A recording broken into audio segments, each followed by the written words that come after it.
Неважно было, в какой форме он находился, неважно было, какие околофутбольные события были с ним связаны. И вот эти слезы.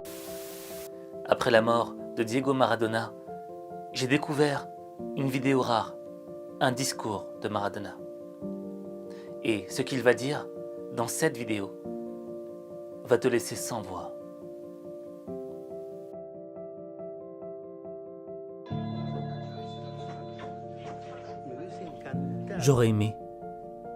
J'aurais tant aimé pouvoir profiter de ma fille, qu'elle puisse venir me réveiller,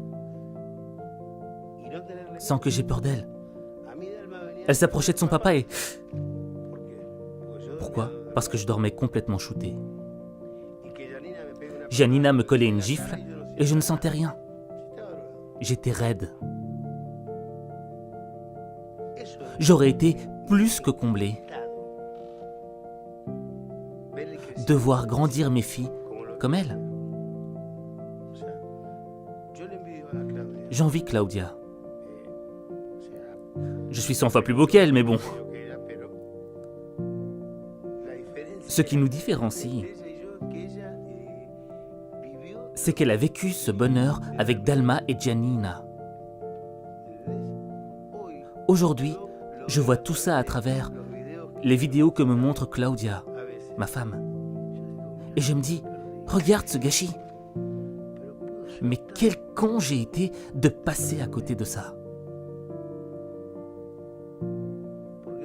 On ne revient pas en arrière. Ce gâchis sentimental et la culpabilité que j'ai à l'intérieur, aujourd'hui, ne me quitte pas. Avoir été incapable de fêter normalement un anniversaire de Giannina ou un anniversaire de Dalma, à cause de quoi ?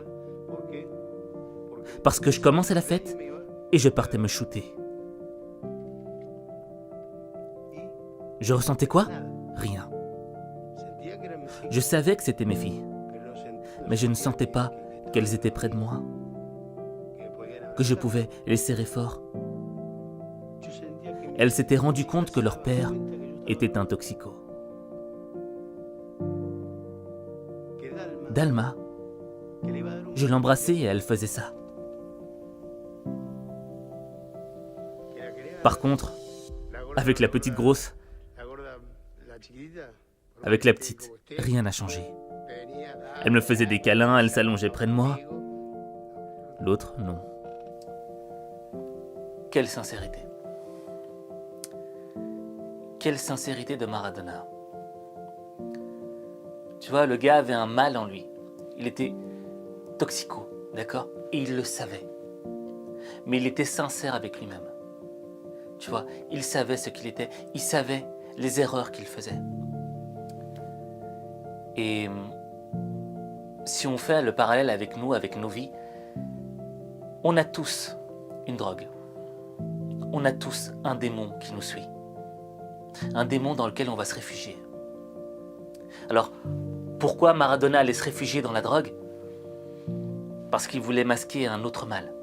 Il voulait soigner un mal qu'il avait en lui avec un autre mal. Et on le fait tous. On a tous ce petit démon, ce petit mal qu'on a en nous, qu'on veut soigner. Et on veut le soigner de la manière la plus simple, la plus facile. Alors, on va chercher un mal. Ça peut être l'alcool, ça peut être la cigarette, ça peut être une drogue, ça peut être n'importe quoi. Mais on a tous un mal. Et le problème, c'est que lorsque tu soignes ce mal par un autre mal, ça ne produit que plus de mal. C'est comme si tu avais une table qui était sale et que tu la nettoyais avec de la saleté. Mais ça va produire que plus de saleté.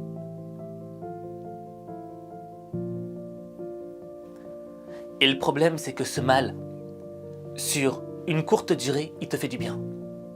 Sur un temps court, mais ça te fait trop de bien. T'es bien, t'es à l'aise. Tu oublies tes problèmes, tu oublies le mal que t'avais. Mais le problème, c'est que ressurgira un autre mal encore plus grand. Et ce mal qui va ressurgir te fera te sentir coupable à l'intérieur de toi-même. Comme Diego Maradona l'a dit, il s'était senti coupable. Et le problème, c'est quoi ? c'est que vivre une vie dans la culpabilité, c'est gâcher sa vie. Et moi, ce qui m'a donné envie de pleurer dans son discours, c'est, tu vois, c'est quand il dit « je peux pas revenir en arrière ». C'était du gâchis, j'aurais voulu profiter de ces moments de bonheur qu'on m'a montrés en vidéo de mes filles. Regarde, aujourd'hui, il est mort, il nous a quittés. Il a vécu pleinement sa vie. Mais malgré tout l'argent qu'il a gagné, est-ce qu'il aurait pu racheter ces moments de bonheur qu'il a gâchés?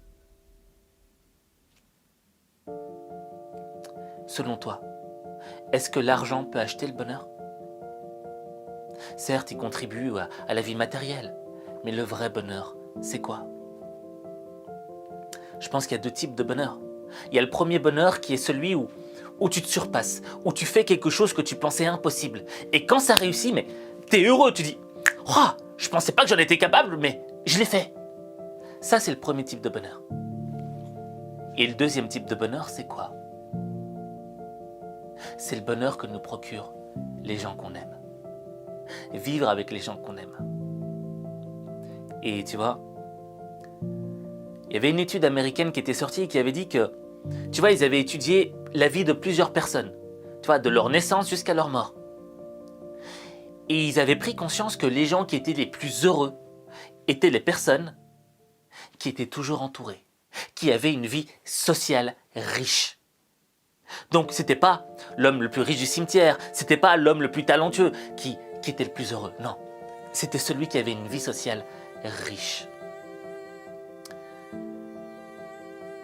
Et elle est là la vraie richesse.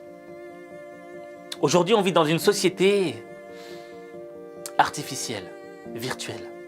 Tu vois, on a 5000 amis dans les réseaux sociaux, on a tant d'abonnés. Mais dans la vraie vie, on est seul.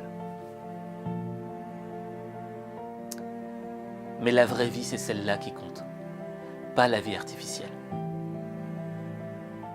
Et cette vie, t'en as qu'une seule. Et elle est beaucoup trop précieuse pour que tu puisses passer à côté d'elle.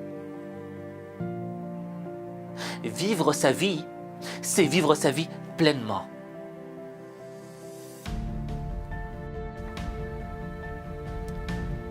Et regarde Maradona, il en a gagné des titres. Il en a fait des choses de sa vie. Il a vécu sa vie pleinement.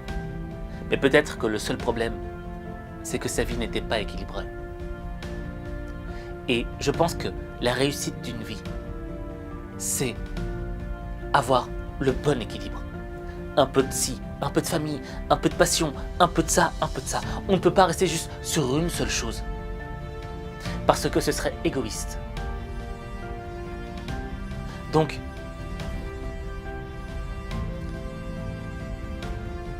la réalité de la vie, c'est que toi, moi, un jour, on va mourir. Un jour, on va partir. Ce qui compte, c'est pas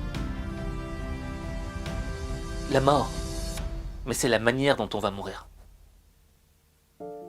Et toute l'idée de ta vie, c'est de réussir ta vie de manière équilibrée. Mais ça, il n'y a que toi qui peux le faire. Il n'y a que toi.